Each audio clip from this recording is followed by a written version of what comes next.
नमस्कार, मैं कुमार रविंद्र। दोस्तों, एक बार हम फिर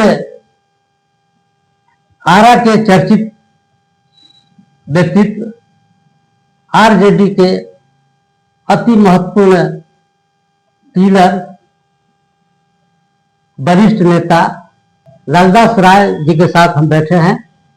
आज हम इनसे चर्चा करेंगे बिहार की जो वर्तमान राजनीति है, इस राजनीति में विधानसभा में सत्ता पक्ष के द्वारा कई तरह के विपक्ष के लोगों को अभद्र भाषा का प्रयोग किया जा रहा है। इसी मुद्दे पर हम थोड़ा सा चर्चा करेंगे और इनसे जानेंगे कि आखिर विपक्ष को इतना जलील क्यों किया जा रहा है सत्ता पक्ष के द्वारा। आइए सुनिए क्या कहते हैं लालदास राय। सर रविंद्र भाई, पहले तो आपको बहुत बहुत धन्यवाद। और हम सोच ही रहे थे कि कैसे आपसे मुलाकात होगी, तब तक आपसे मुलाकात हो गई। आप मौजूदा स्थिति के संबंध में जानना चाहते हैं तो हम लोग हाउस में तो अभी नहीं है, लेकिन हाउस के सारा प्रोग्राम कहीं भी रहेंगे तो मोबाइल पर या टीवी पर देखना मेरा हॉबी है। वो हम कहीं रहेंगे तो देखेंगे। देखते हैं सदन में कि सत्ता पक्ष के माननीय मुख्यमंत्री जी अपने तो बोल ही रहे हैं और अक्सर जो उनका होता है इस तरह से इस तरह से इस तरह से, ये अक्सर कहीं साबित नहीं करता है कि माननीय मुख्यमंत्री जी का सोच और दिमागी स्तर सही है। कहीं ना कहीं उनके गंभीर बीमारी से ग्रसित है। ये सम्राट जी बोल चुके हैं, स्वर्गीय सुशील मोदी जी बोल चुके हैं और सारे लोग बोलते हैं, लेकिन मैं भी कह रहा हूं कि उनके दिमाग का इलाज होना चाहिए। माननीय मुख्यमंत्री जी के स्वास्थ्य के संबंध में चिराग पासवान भी बोले, इन लोकसभा चुनाव के समय अभी भी बोल रहे हैं। तो सब लोग बोल रहे हैं तो पता नहीं कि इलाज में क्या दिक्कत क्या है। यहाँ भी उनके स्टेट पे भी बहुत अच्छे अच्छे डॉक्टर है, नहीं है तो माननीय मुख्यमंत्री जी के तो सरकार के तरफ से और संविधान के तरफ से ये अधिकार मिला हुआ जो बाहर चले जाए।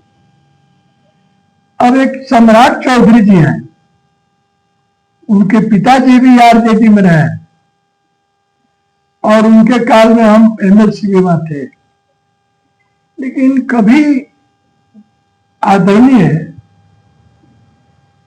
पूर्व मंत्री सुखबीर चौधरी जी इस तरह का भाषा कोई इस्तेमाल कभी नहीं किया।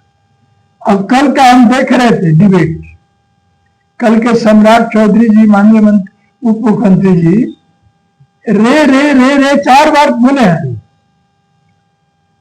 अब वो नेता प्रतिपक्ष जो है वो भी पूर्व उप मुख्यमंत्री रह चुके हैं, अब हो गया है, पहले उप मुख्यमंत्री थे। अगर उप मुख्यमंत्री नहीं भी थे, सदन के मेंबर है, तो लोकतंत्र में इसकी छूट कहाँ है? तो मुझे लगता है और बिहार की जनता जानना चाहती है कि आप लोग के भाषा जो अभी डिबेट में चल रहा है ये कहां से आ रहा है? कौन आपको आदेश दिया? कौन आपको सिखाया? आप कह रहे हैं एक तरफ कि हम बिहार के लिए चाहते हैं कि इसका सब काम हो जाए, इसका नाम हो जाए, इसकी परिचर्चा में रहे, तो क्या बिहार यही आपके भाषा में परिचर्चा में रहने वाला है क्या? ऐसा नहीं होना चाहिए। बहुत घृणित बात संसार कर दिए लोग इस तरह। सबसे सर दिक्कत यहाँ सबसे आश्चर्यजनक बात यह है कि नीतीश कुमार जी मुख्यमंत्री होते हुए, जबकि राबड़ी देवी भी मुख्यमंत्री उनसे बहुत पहले हो चुकी हैं, वह संयुक्त बिहार की मुख्यमंत्री थी। पहला बात उम्र में भी बड़ी है, रिश्ते में भी बड़ी है ना सर। और इसके बावजूद राबड़ी देवी के साथ इस तरह से बिहेव करना मुख्यमंत्री को, मतलब ये मतलब कैसे विपक्ष के लोग पचा रहे हैं। पिछले कई एक सालों से माननीय मुख्यमंत्री जी भाभी शब्द से उनको संबोधित किए और आज उनके घर पर जाकर आम उनके दिखाए, घर पर आम जाए खाए हैं, खीर खाते हैं, कभी दही बड़ा खाते हैं, कभी चूड़ा दही खाते हैं। लेकिन आज कौन सी तरह भय हो गया, कई बार इसलिए हो गया कि तेजस्वी जो उनका नेता प्रतिपक्ष है वो हर बात को कंट्रडिक्ट करते हैं, यही उनका बहुत बड़ा भय है। अब वो इस चलन में ईर्षा में है कि मेरा बेटा इतना टैलेंट नहीं है और लालू प्रसाद जी का बेटा इतना टैलेंट है, यह उनको ईर्षा है, द्वेष है। अगर ईर्षा द्वेष नहीं होता, एक बार कहते हैं कि तू मेरा बेटा है अब तो भी संभालेगा, और एक बार क्या क्या बोल जाते हैं।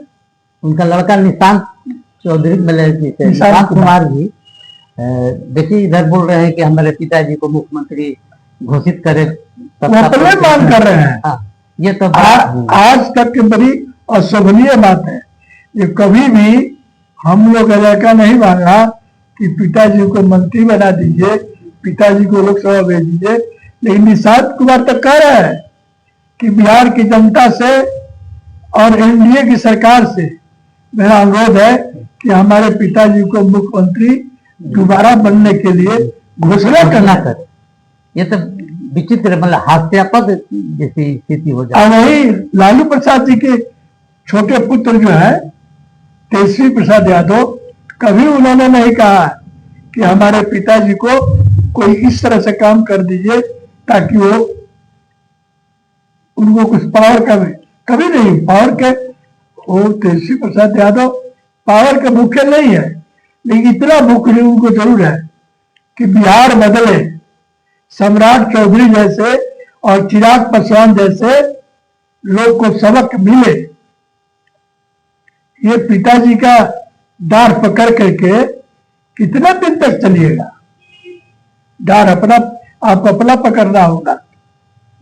जहां तक माननीय मुख्यमंत्री जी कहते हैं कि महिलाओं को जो हम किया कोई नहीं किया, सब किया हम।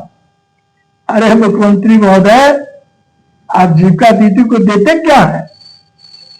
जो प्रतिदिन आप तय किए हैं लेबर का पैसा, वो भी पैसा उसको नहीं मिलता। हम यहाँ थोड़ा सा आपको रोकना चाहेंगे कि नीतीश बार बार कहते हैं कि सब हमने किया। जिस दिन खटिया पर लोग बैठने नहीं देता था, तो खटिया पर बैठने का अधिकार किसने दिया? क्या नीतीश जी दिले? ये लालू जी का देना नहीं। मैं आपसे बता देना चाहता हूं कि माननीय मुख्यमंत्री जी लालू प्रसाद यादव ने जो रजक समाज से आती हैं, जो आदिवासी समाज से आती हैं, उनको लोकसभा भेजे। अल्पसंख्यक इंग्लिश लोहिया को पता ही नहीं था, कहेंगे डीएमसी का अभी इंग्लिश लेकर भेजो, भाग रहे थे और बोला कि कहे यूनिस तुम जेपी के आंदोलन में हमारे साथ काम किया है, तुम अपना डाटा दो, तुमको हम एमएलसी बनाते हैं। क्या ऐसा काम कोई किया है?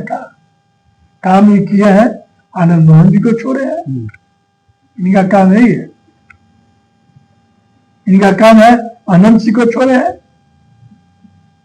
तो उस जो लालू प्रसाद से अगर कंपेयर कीजिएगा तो लालू प्रसाद के किसी काम से माननीय मुख्यमंत्री जी का तो कोई तुलना नहीं हो सकता।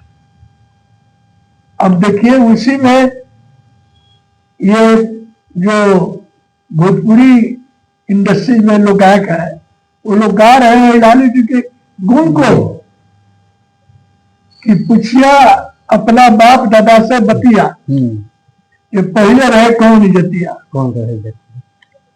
उसको खत्म करने वाला लालू प्रसाद। हमारे मुसर भाई को, हमारे हरिजन भाई को, दलित भाई को कपार में साबुन लगा के नहवा के डीएम से अपने वह काम लालू प्रसाद ने किया। स्टेशन से, पट्टा स्टेशन से अब फ्रेजर रोक के साफ करके मैंने अपने आंखों देखा है। जी पगड़ी बांध के लालू प्रसाद यादव सारे मजदूर को लेके रात को ढाबा के फ्री किए, तब आप बनाए, ऊपर से एलिवेटेड रोड बनाए। आपको याद नहीं है? याद होनी चाहिए। हाँ हाँ, वो बना है सर। और जिस दिन मैं राजनीति में नहीं था उस दिन मैंने देखा है, आपसे बता देना चाहते हैं कि ये लोग पटना एमएलए क्लब में रहते थे, जी माननीय मुख्यमंत्री जी और माननीय पूर्व मुख्यमंत्री जी लालू प्रसाद जी। जी वो बिल्कुल भाई, छोटे भाई की तरह रहते थे। वो हमेशा उनके साथ एसएम चुनाव में सब में काम किया हुआ। ये आज इनको जलन कैसे इतना हो गया, इतना पारा कैसे इनका गर्म हो गया? सब हम ही किए। भगवतिया देवी को कौन पहुंचाए लोकसभा?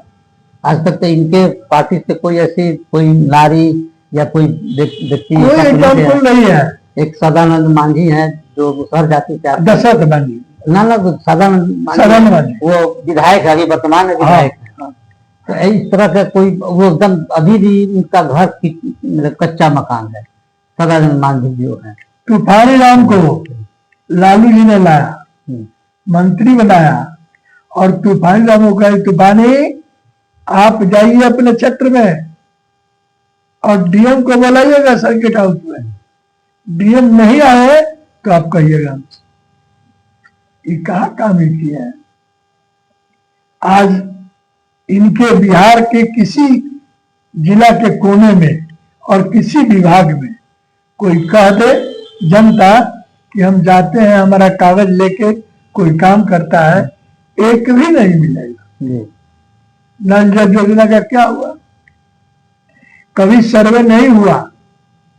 यहाँ के 20-30 साल के लोग एमएलए और मंत्री हैं, जो बक्सर से और कोलवर तक जो बांध बना है, अगर बांध जहां जहां टूट गया है, अगर वह बांध फिलिंग हो जाए, थोड़ा सा मिट्टी का काम है, तो शाहपुर में, बिहिया में, बराहरा में, कोयलोर में बाढ़ नाम का कोई चीज नहीं जाए। अच्छा सर, अभी हाल में अभी वर्तमान में ही धीरेन्द्र शास्त्री एक हैं, अपने को महाराज बोलते हैं, संत बोलते हैं कि क्या बोलते हैं, और ये मोहन भागवत का बिहार दौरा चल रहा है। तो धीरेन्द्र शास्त्री ने अभी तो हाल फिलहाल जो बोल दिए, अभी कल का उनका बयान है कि यह देश बाबर का नहीं रघुवर का है। तो इनके और इनके ही का प्रतिवाद में जदयू के विधायक यानी नीतीश सरकार के मंत्री जमा खान ने उनका विरोध किया है कि इस तरह से भाषा का प्रयोग न किया जाए। तो ये क्या इंडिकेट करता है? ये सब इनका जमावड़ा मोहन भागवत का आना 5 दिवसीय, तो ये क्या आगे के राजनीति को किस रूप में देख सकते हैं आप? ये मोहन भागवत जी और बागेश्वर धाम, ये दोनों आदमी को भाजपा के तरफ से यह निर्देश है कि बिहार में चुनाव होने वाला है। आज तक काहे नहीं आते थे चुनाव के पहले, और केवल राम के रट लगाओ और भाजपा को जिताओ, इसी रट देने के लिए लाया, और इनको कोई जरूरत नहीं है। और भाजपा जब कब भी हो इसी तरह काम करते आई और इसी तरह काम करके सत्ता में बनी हुई। वो अमित शाह जी हो या माननीय प्रधानमंत्री जी हो, यही लोग का नारा है। और हमारे लोग अभी भी हम कहेंगे, अंबेडकर साहब की लिखी हुई संविधान ये तो पलटना चाहता ही ना, लोग मनवादी व्यवस्था लाना चाहता है।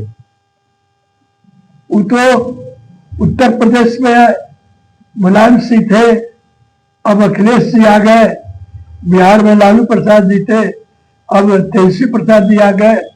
ये सब रोकने वाले जो लोग हैं, ये लोग रोक रहे हैं, तो कब कई लोगों ने वादी लगा,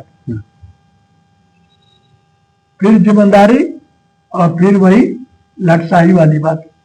एक और बात देखने में आती है कि मोहन भागवत न किसी पद पर है, न किसी वैसा संवैधानिक पद पर है, और न उस आरएसएस का अभी तक रजिस्ट्रेशन हुआ है, रजिस्टर्ड भी संगठन नहीं है, बावजूद उनको एक कौन बोला जाता है सुरक्षा का, जेड सुरक्षा उनको दी जाती है। इसके पीछे मतलब कि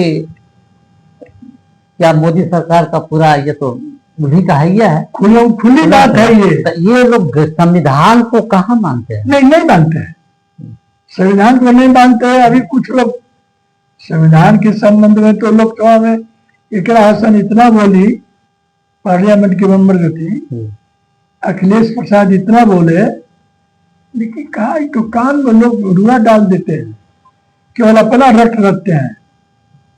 आज इनको बोलने की क्या जरूरत थी? प्रयागराज संगम की बात क्यों नहीं माननीय मुख्यमंत्री जी के सिर उठाए? बरडे वाला क्या करा बताइए? अब बताइए, जहाँ 66 करोड़ लोग जाते होंगे, वहां 20 आदमी मरेगा। ये तो ऐसे ही झूठ साबित हो जा रहा है, एकदम झूठ साबित।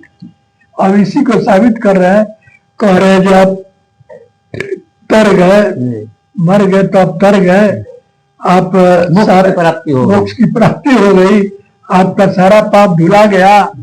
तो आज गंगा जी बह रही है, आज गंगा जी पाप नहीं धोएंगी, अब नहीं धोएंगी। तो इनका तो साजिश है, रटेट है कि कब हम ये निकालेंगे पतरा से घंटा घड़ी पहर, तब हम लगाएंगे, तब लोग को जुटाएंगे, तब लोग को बुआएंगे, यही का मोक्ष होगा, यही भाजपा का।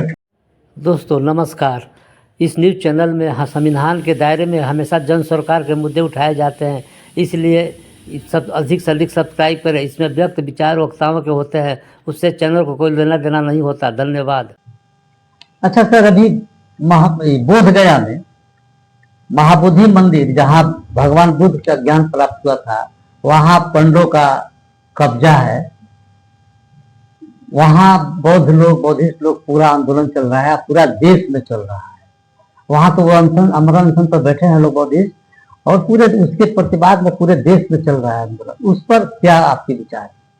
सदन में इस तरह की व्यवस्था है कि तत्काल कहीं कोई हड़ताल हो रहा है, कोई घटना घट गया, तो तुरंत एटवंस वहां आता है और सभापति महोदय उसको समय दे करके और उसको पूछते हैं। लेकिन आज तक सदन में, आज सदन छठा सतवा जा रहा है, सदन में एक दिन भी माननीय मुख्यमंत्री महोदय द्वारा या उप मुख्यमंत्री सम्राट चौधरी जी द्वारा या विजय सिन्हा जी द्वारा ये मैटर नहीं उठा। क्यों?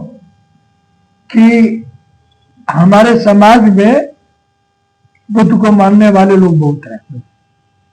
हमारे कुशवाहा भाई हैं, बुद्ध को मानते हैं, यादव में लोग हैं, कुछ बुद्ध को मानता है। तो इनको हमारे आपके उनके मानने पर इनको नहीं सोचना है, इनको अपने जो नजर में आएगा, जो जिसको दबा दें, ये करेंगे। ये दूसरे का ही भला देखना नहीं होगा। कौन सा भला ही किए? कुछ लोग तो कह रहे हैं कि यहाँ से ब्राह्मणों का कब्जा हटाया जाए और बौद्धिस्टों को सौंपा जाए। जैसे राम मंदिर में एक भी कोई बौद्धिस्ट है नहीं, एक नहीं है, कहीं नहीं है। राम मंदिर में नहीं है, गिरजाघर में कहीं, गिरजाघर में नहीं, कहीं नहीं, कोई किसी के धर्म एक्सेप्ट नहीं करता है। तो जिसको वहाँ बौद्ध पूरा विश्व जानता है कि वो बौद्ध बिहार है, वहाँ महात्मा बुद्ध का ज्ञान प्राप्त हुआ था, उसका पूरा इतिहास है, शिलालेख है, पुरातत्व विभाग है, तमाम चीजें दिया। फिर वहाँ ये लोग शिवलिंग और क्या क्या भगवान बिठा करके और पिंडदान करा रहे हैं। इस बात का आश्चर्य है, खुद माननीय मुख्यमंत्री जी बौद्ध धर्म को कुछ मानते हैं, और उसका प्रमाण क्या है कि पहले पटना में जेल जो था, बांकीपुर जेल, उसको ध्वस्त करके वहां गौतम बुद्ध की प्रतिमा लगी है वहां। तो ये सारे तो ढूंढे न हुआ, असली जो बोध गया में है वहां कब्जा है पंडित जी लोग का। अब पंडित जी लोग का जो कब्जा है उस कब्जा को छुड़ाया नहीं जाता है। तो हो सकता है ये कुछ दिन के बाद यहाँ के पंडित जी लोग बाकी जेल वाले जगह पर जो बना है जी। उसका भी वो कब्जा कर देंगे, कब्जा कर ले वहां क्योंकि वो पंडित जी तो कुछ बोलेंगे नहीं, वो तो उनके अंडर में है। आज ये काम कर रहे महाबोधि वाला, कल हो सकता है ये राष्ट्रपति शासन लागू हो जाए, तो गिरफ्त में। तो मतलब आप इनका आप क्या चाहेंगे? हम किया चाहेंगे जाए कि बुद्ध के बुद्धिस्टों के हाथ में उसे सत्ता दे दी जाए, क्योंकि हमारा संविधान कह रहा है कि भारतवर्ष की धरती पर सारे धर्म के लोग रहेंगे। तो सब लोग सारे धर्म रहेंगे, और आप बागेश्वर बाबा को दे दिया, ये कै दिन का बाबा है भाई, ये कहाँ से बाबा होता है? 27 साल का नौजवान लड़का जुआ है, अभी शादी कर रहे हैं। और जो बुद्धिस्ट जो है सैकड़ों साल की बात है, 2500 साल 2500 साल की बात है, फिर क्यों नहीं हम उसको करेंगे? क्या आपत्ति हमारा क्या है? ये तो इन लोग का वर्चस्व है। ठीक है सर, बहुत बहुत धन्यवाद आपने। चलिए, आपको बहुत बहुत धन्यवाद। दोस्तों, आपने लालदास राय जी का विचार सुने, आपको कैसा लगा? आप निश्चित ही लाइक, कमेंट और सब्सक्राइब जरूर करेंगे। नमस्कार।